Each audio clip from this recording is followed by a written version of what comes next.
Përshëndetje të gjithëve. Mbrëm, Shqipëria nuk organizoi thjesht një koncert. Shqipëria organizoi një ngjarje që falë kanaleve sociale dhe famës globale të protagonistit u bë në çdo cep të botës një lajm. Por në Shqipëri zakonisht këtë herë, edhe më shumë se sa zakonisht, arsyeja dihet, ngjarja u bë një motiv i ri dasie shumë të egër, ku një furi dhune dhe marrëzie u lëshua kundër një koncerti. Mu bë një jetë që sa herë jam përpjeku të bëj diçka të bukur, diçka ndryshe, diçka të re përmes projekteve publike, kam dëgjuar të njëjtin refren. Populli s'ka buk, s'na duhen fasadat, pensionistët po vdesin, nuk do han plakat, varfëria është në kulm, s'duam koncerte. Dhe pas klithmës së kundërshtisë, fillojnë gjithmonë llogaritë absurde. Me kaq lek, do të merrte kaq ky, do të merrte aq ai, e me radhë. Në pamje të parë, kjo qasje duket sikur ha debat. Dhe demagogët që mbushin pasqyrat e kanaleve sociale me çerret e verosura për popullin duken sikur po thon diçka që bën sens. Po në vërtet, për te hipokrizisë tyre, që është maramëndse, ky është një keq kuptim themelor mbi mënyrën se si zhvillohet një vend dhe se si rritet një ekonomi.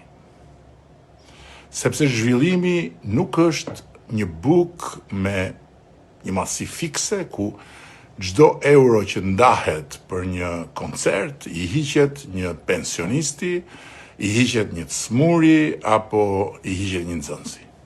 Zhvillimi është aftësia për ta bërë bukën më të madhe që në ndarjen e saj më pas të ketë më shumë për të gjithë.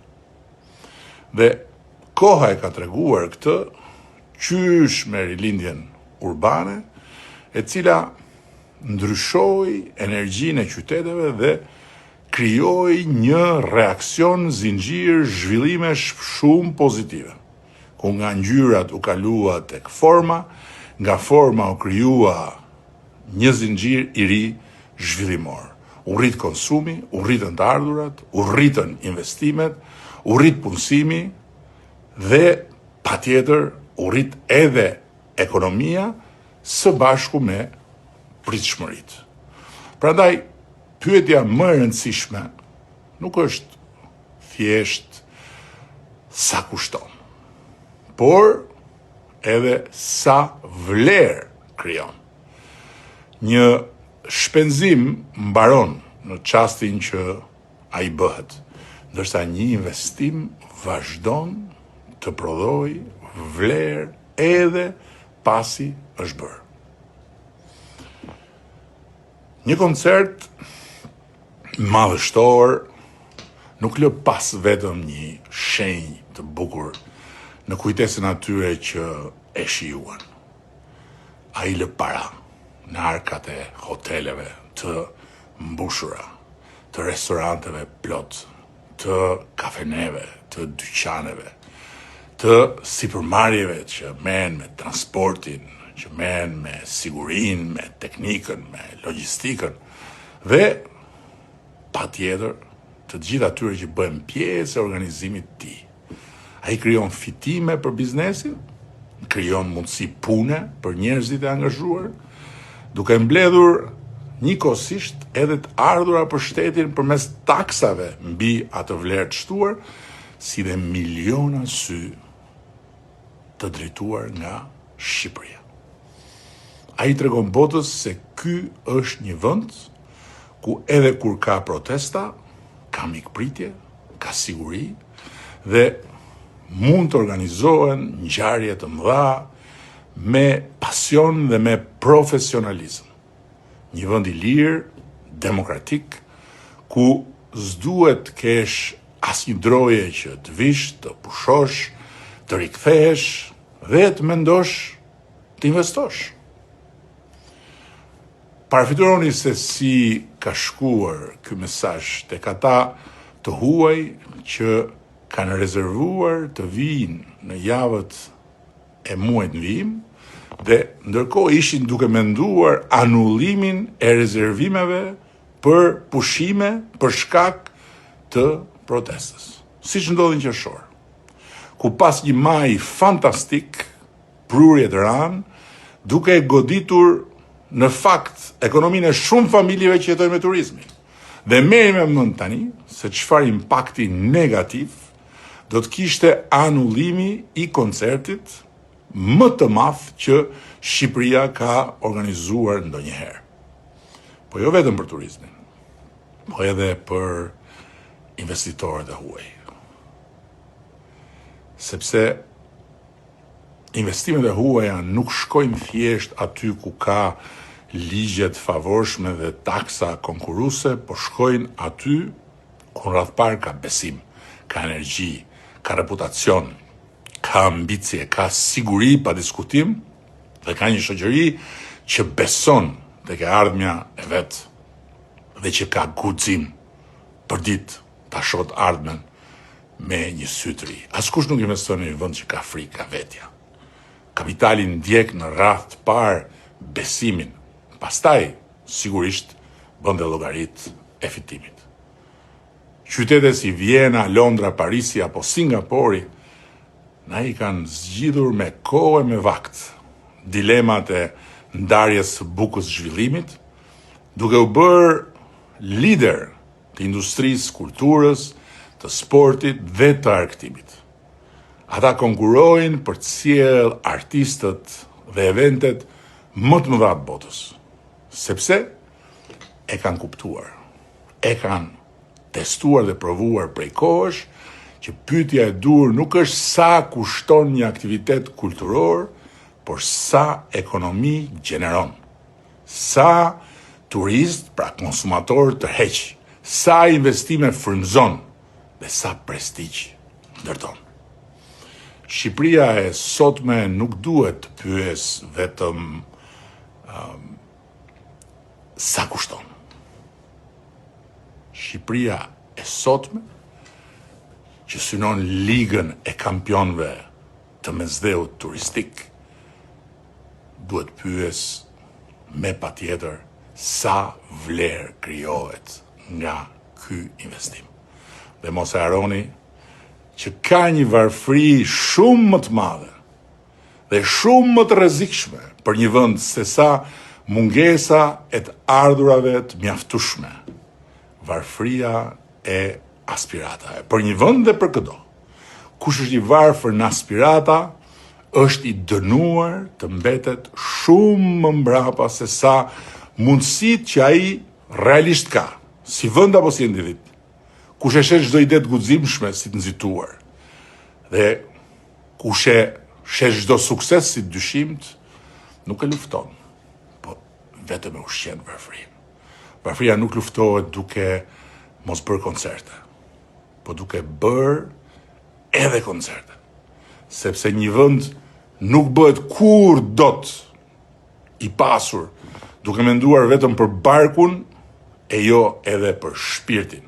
Mirëqenia rritet duke krijuar vlerë, duke tërhequr kapital, ide, njerëz dhe mbi të gjitha duke qenë aktor protagonist, jo spektator pasiv të botës ku jetojmë.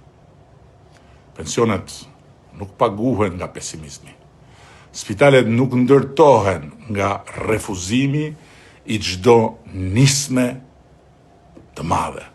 Mirëqenia nuk lind nga zvoglimi i ëndrave.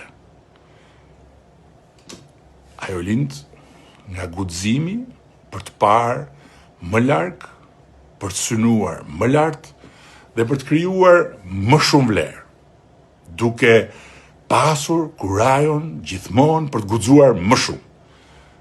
Dhe tani edhe 2 fjalë për 4 milionë eurot dhe për ata që bëjnë sikur nuk kuptojnë. Dhe ndërkohë që hedhin papushim, helm në vesht e njerëzve, nga pensionistët deri te më të rinjt, duhet të ekspozohen përpara faktit se po, ato 4 milion euro ishin investim. Po, ishin një investim i bërë minutën e fundit për të shpëtuar investimin shumë më të madh për Shqipërinë, për ekonominë e Tiranës dhe për mira njerëz nga mbi 8 vende të botës që i kishin prerë biletat për të ardhur këtu dhe mbi të gjitha një investim për të mos hapur një plagë të re mos besimi ndaj një Shqipërie ku i kanë sy të gjithë dhe ku do të mbaj fjalën që i garanton të gjitha aktivitetet ndërkombëtare dhe i garanton qytetarët e huaj që vinë në këtë vend. Por e vërteta e 4 milionshit është edhe më e plot se sa kaq. Është edhe më e plot përtej asaj që bëjmë ne, sepse ato 4 milion euro nuk do kishin dalë nga arka e shtetit, po të mos ishin bërë kërcënimet, shantazhet, fushata e bullizmit dhe histeria e dhunshme e rrjeteve sociale, ku një pakicë njerëzish kujton se mund t'i imponohet me terror gjusor një vendi tërë, qeverisë, sipërmarrjeve dhe kujdo që nuk mendon si ata që e mishërojnë pakicë. Po si mund lejohet kjo? Si mund lejohet kjo në një vend demokratik? Fut një qeleshe në kokë, apo lidh një farmur në qafë dhe merr peng Shqipërinë në emër të popullit? Ndërkohë që populli dihet shumë mirë se flet me votë, jo me sharje, jo me kërcënime, jo me dhunë dhe shantazh përmes gojës disa zëdhënësve, të cilët në rastin më të mirë janë llapaqorra të paditur dhe në rastin më të keq janë aventurier të kapur. Po, të kapur. Prandaj, nëse atyre dhe pastaj kujt i ndjek ata nga pas u dhëmbin ato 4 milion, le t'i kërkojnë fillimisht llogari vetes për klimën e dhunës që kanë ushqyer në për kanalet sociale, sepse 4 milion eurot nga arka e shtetit nuk i nxori koncerti, po i nxori sulmi. Agresioni i verbër për ta shkatruar koncertin. Protestat janë një burim energjie për demokracinë dhe respektin për institucionin e protestës unë personalisht. Dhe kjo shumicë qeverisëse e kemi dëshmuar që në ditën e parë. Dhe dëshmojmë gjithmonë. Por nuk ka asnjë shans që ne të pranojmë t'i nështrohemi dhunës, kërcënimeve, shantazheve, apo koreve linçuese që të kujtojnë ato sheshet e mesjetës, me turmën e egzaltuar që i gëzoi spektaklit të linçimit dhe të vdekjes. Po ashtu nuk ka asnjë mundësi që unë personalisht pajtohem me idenë se në Shqipërinë e vitit 2026 qytetarët duhet heshtin, artistët duhet të tërhiqen, sipërmarrjet duhet t'i paguajnë haraç një turmë dhunuesish online, të cilët me verbërinë e tyre dhe me mbështetjen e shumë profileve falso të kujtojnë gardat e kuqe, gardistët revolucionit kulturor në Kinë. Edhe një gjë me rëndësi në mbyllje. Angazhohen tufa sorrash dhe laraskash për të më akuzuar mua se po sulmoj popullin që paska dalë në shesh, se po shaj rinin që nga zgjuar, se po akuzoj emigrantët që po kërkokan llogari dhe me radhë. Po jo. Absolutisht jo, unë e kam bërë që në kryet herës dhe në çdo herë që kam folur. Dallimin e ditës Flamingos me natën e Corbett dhe të Soros. Kur nuk i kam paragjykuar ata qytetarë që dolën protest paqësisht, e bindjen se duan një Shqipëri më të mirë. Të gjitha ata të rinj dhe të reja që dolën protest me bindjen se duan një mjedis më të mbrojtur, ata familjarë që dolën protest për një shëndetësi më cilësore, ata prindër që dolën protest sepse duan një arsim më të mirë, ata burra dhe gra që dolën protest se duan një administrat më njerëzor, dhe kur nuk mund t'i paragjykoj njerëzit në përgjithësi që duan një shtet më të drejtë në tërësinë e vet. Sepse edhe unë dua pikërisht të njëjtat gjëra. Kur një vend përparon, pritshmëritë e njerëzve rriten më shpejt se sa vetë ritmi i përparimit. Rrugët më të mira i bëjnë gropat e mbetura më të padurueshme. Lufta frontale me korrupsionin që nuk ka ndodhur kur më parë, e bën korrupsionin ende më të padurueshëm. Shërbimet më të shpejta, si asnjëherë më parë, 95% online, e bëjnë çdo shërbim për mbetur ende më të patolerueshëm. Kjo nuk është shenjë dështimi.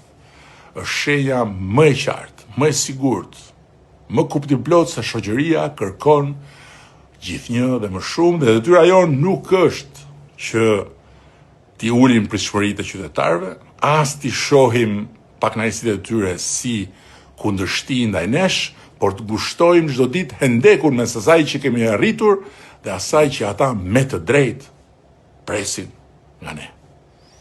Prandaj po dëgjojmë me shumë vëmendje një grup i ngritur enkas qysh në ditë e para po mbledh çdo shqetësim dhe po përpiqemi të ndërtojmë një reflektim mbi tmetat, gabimet, boshllëqet tona dhe pastaj sigurisht hap pas hapi do t'i komunikojmë ato me të gjithë ata njerëz të zakonshëm dhe të ndershëm të këtij vendi që kërkojnë që rrugtimi ynë drejt shtëpisë europiane të jetë më i shpejt dhe që Shqipëria të bëhet më shpejt ajo që ata duan, por jo vetëm duan, po dhe meritojnë.